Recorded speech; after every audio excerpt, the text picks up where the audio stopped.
Pengembangan instrumen penilaian sikap merupakan salah satu dari perangkat pembelajaran yang berbasis kurikulum 2013. Pada kurikulum 2013, pembelajaran sekolah dasar mencakup 3 ranah pembelajaran, yaitu sikap, pengetahuan, dan keterampilan. Fokus pada penilaian sikap pada pembelajaran yang dirasa masih kurang tepat. Hal tersebut dapat diketahui berdasarkan pengamatan yang telah dilakukan selama ini, bahwa guru dalam melakukan penilaian hanya melalui observasi semata. Untuk itu, instrumen penilaian akan perlu dikembangkan. Hal ini bertujuan untuk menghasilkan instrumen penilaian sikap sosial yang valid, khususnya pada aspek tanggung jawab. Kemudian, pengembangan instrumen penilaian sikap yang dikelompokkan menjadi 3 tahapan.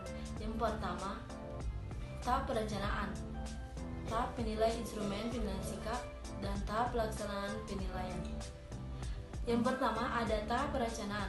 Beberapa langkah yang harus diperhatikan ketika merencanakan penilaian sikap, di antaranya yaitu menentukan kompetensi atau aspek yang akan dinilai, menentukan komponen sikap yang akan dinilai apakah terkait efektif atau tidak, menyusun indikator tampilan sikap yang diharapkan sesuai dengan kompetensi yang akan diukur, merencanakan waktu penilaian, memilih teknik penilaian yang sesuai dengan indikator sikap yang akan diukur, misalnya penilaian diri, penilaian teman sejawat, catatan harian, observasi, dan catatan anekdot.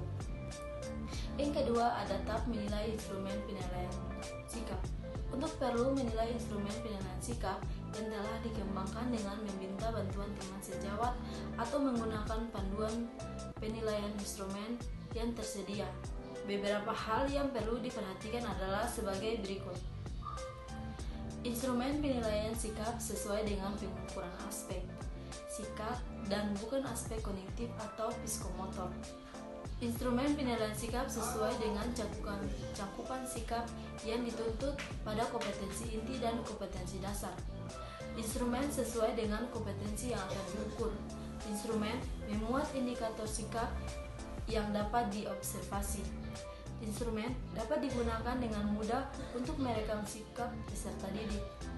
Butir pernyataan pada instrumen memiliki makna yang jelas dan tidak mengandung makna ganda. Setiap butir pernyataan pada instrumen merupakan kalimat lengkap. Tahap pelaksanaan penilaian. Beberapa langkah yang harus dipenuhi dalam melaksanakan penilaian sikap adalah sebagai berikut. Guru menyampaikan kompetensi sikap yang harus dimiliki oleh peserta didik. Guru menyampaikan kriteria dan indikator penilaian sikap kepada peserta didik. Guru memberikan format penilaian yang akan digunakan dan menjelaskan tata cara penilaian sikap oleh teman sejawat dan penilaian diri. Kemudian, guru melakukan pengamatan terhadap tampilan sikap peserta didik selama pembelajaran di kelas atau teman sejawat. Menilai sikap temannya dalam satu kelompok belajar atau peserta didik melakukan penilaian diri sendiri. Penilaian mengidentifikasikan sikap atau mencocokkan sikap yang diamati dengan kriteria pada lembar penilaian yang digunakan. Penilai melakukan mencatat atau membandingkan sikap yang diamati dengan penilaian untuk setiap kriteria yang dinilai. Guru mengumpulkan dan merekap skala sikap yang telah diisi peserta didik. Guru memberi skor berdasarkan isian lembar penilaian dan penilai menentukan tingkat capaian sikap peserta didik.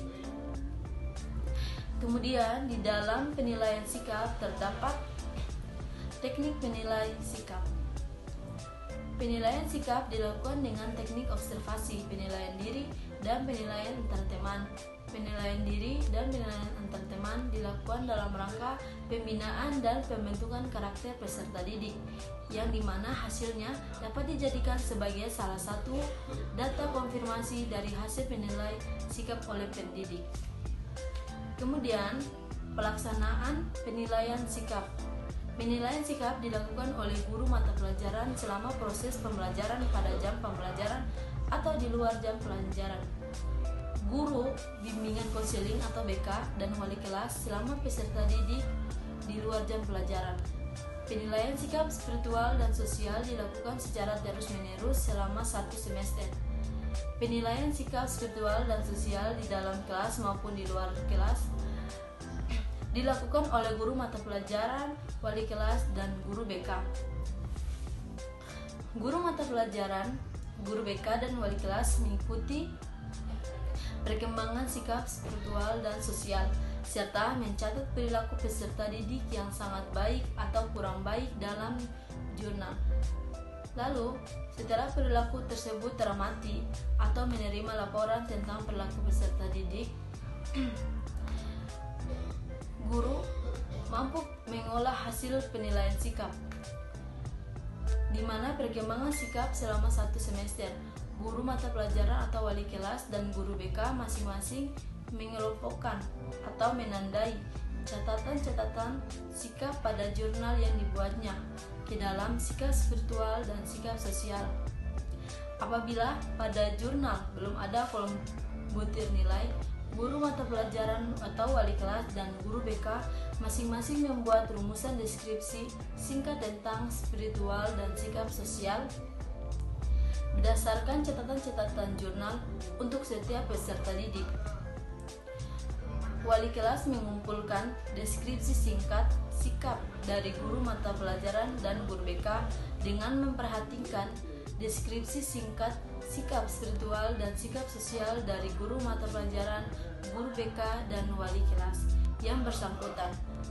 Wali kelas menyimpulkan atau merumuskan dan mendeskripsi capaian sikap spiritual dan sikap sosial pada peserta didik.